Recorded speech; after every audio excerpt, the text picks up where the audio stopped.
ಕಲ್ಯಾಣ ದಕ್ಷ ಲೋಕದಲ್ಲಿ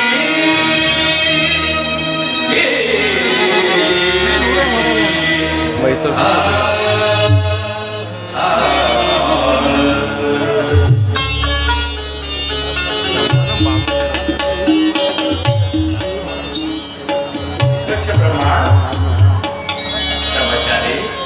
ನಿನ್ನ ಮನೋರಥವೆಂಬ ತಂಗಾಳಿ ಈ ನಿನ್ನ ಕಲ್ಯಾಣ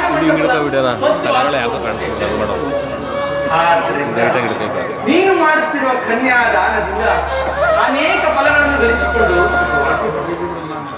ಕಲ್ಯಾಣವಾಯಿತು. ಕಲ್ಯಾಣ ಮಂಟಪಕ್ಕೆ ನಿಮ್ಮ ಆಗಮನದಿಂದ ನನ್ನ ಪುತ್ರಿಯರ ವಿವಾಹ ಮಂಟಪವು ಪವಿತ್ರವಾಯಿತು. ಸಾರ್ಥಕವಾಯಿತು ನಿನ್ನ ಜನ್ಮ ದಕ್ಷ ದೇವ.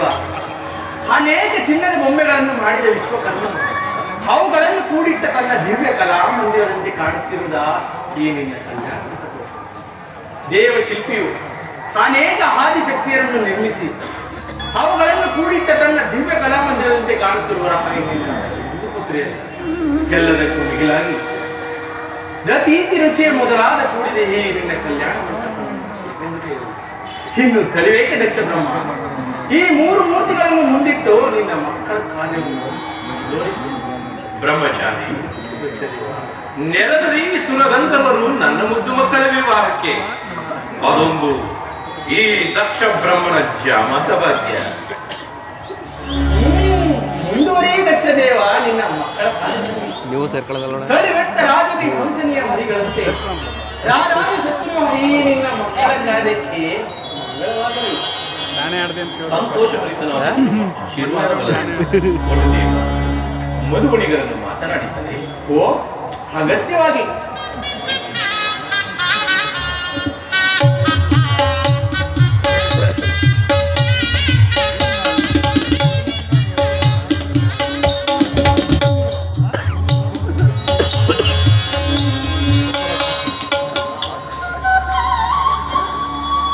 ಹೆಸರಾಂತ ಋಷಿಗಳು ಸರ್ವೇಶ್ವರನೆಂದು ಹೊಗಳುತ್ತಿರುವರ ಪರಮೇಶ್ವರನನ್ನು ಅವನಲ್ಲವೇ ನನ್ನ ಮುದ್ದು ಮಗಳಾದ ಸತಿಗೆ ಮಧುವಣಿಗನಾಗಬೇಕು.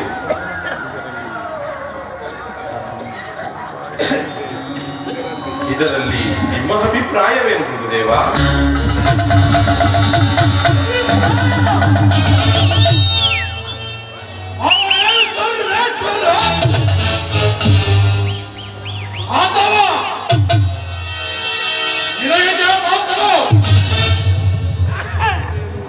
ಆದೊಂದು ವಿಷಯವು ನನಗೆ ತಿಳಿಯದು. ಸಕಲ ಸುರಗಂಧರ್ವರಿಗೆ ಅಧಿಪತಿಯಾಗಿ ರಾಜಸಾಧಿ ವೇದಿಕೆಯನ್ನಾಗಿ ಅನೇಕ ಬ್ರಹ್ಮಯೋಗಿಗಳಿಗೆ ಬ್ರಹ್ಮನಾಗಿ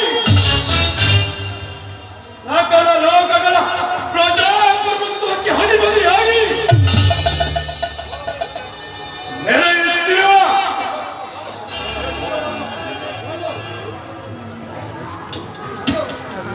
ನಿನ್ನ ಅಭಿಷ್ಟವೇ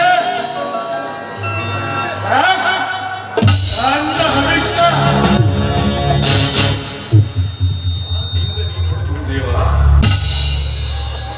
ನನ್ನ ಸಕಲ ಕಾರ್ಯಗಳನ್ನು ಆಲೋಚಿಸುವಾಗ ಅಲ್ಲದೆ ನನ್ನ ಪಂಚಭೂತ ಕರ್ಮದ ಅನುಬಂಧವನ್ನು ಮೋಕ್ಷಪತಿಯಾದ ಗುರುದೇವ. ಆದ್ದರಿಂದ ತಾವು ನನಗೆ ಹಿತೈಷಿಗಳು. ಆಲೋಚಿಸಲು ಕ್ಷವೀರ, ನಾನು ನಿನ್ನ ಹಿತೈಷಿಯಾದರೂ ನಿನ್ನ ಅಂತರಂಗದ ಆಲೋಚನೆಯಾದ ಮನೆಯಲ್ಲಿ ಇದೀಗ ಈ ದಕ್ಷ ಮಂದಿರವು ಅನೇಕ ವೈಭವಶೀಲಿ ಆಗಿರುವುದು. ಆದ್ದರಿಂದಲೇ ಮೂರು ಲೋಕದ ಸಿರಿ ಸಂಪತ್ತುಗಳಿಂದ ಕೂಡಿದ ನನ್ನ ಈ ಮನೆಯಲ್ಲಿ ಕಾರ್ಯವನ್ನು ಅದು ಮಾಡಬೇಕು. ನೆರವೇರಿಸುತ್ತಿರುವ ಕಲ್ಯಾಣವನ್ನು ಶಾಂತಿಯಂತೆ ಪ್ರಶಾಂತವಾಗಿ ರಚಿಸುವ ಈ ಮಂದಿರದಲ್ಲಿ ಈ ಜನರ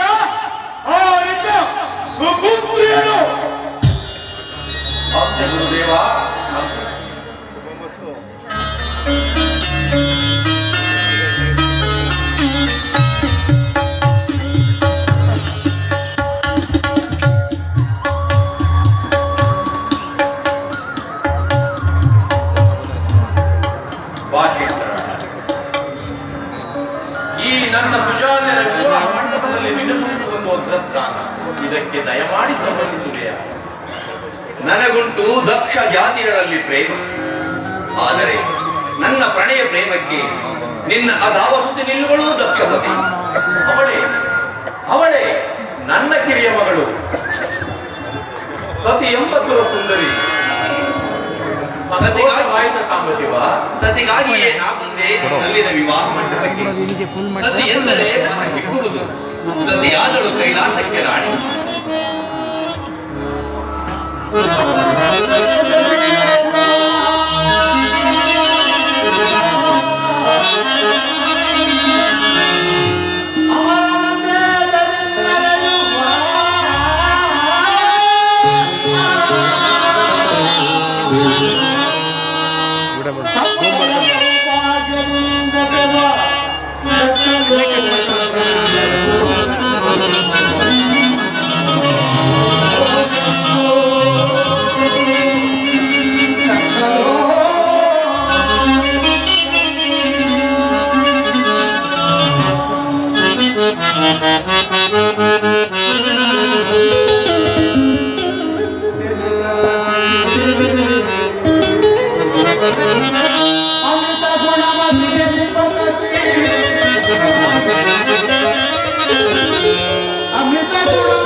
ಅದನ್ನು ವಿವೇಕಿಸಿದ ಇಲ್ಲಿ ಧನ್ಯನ.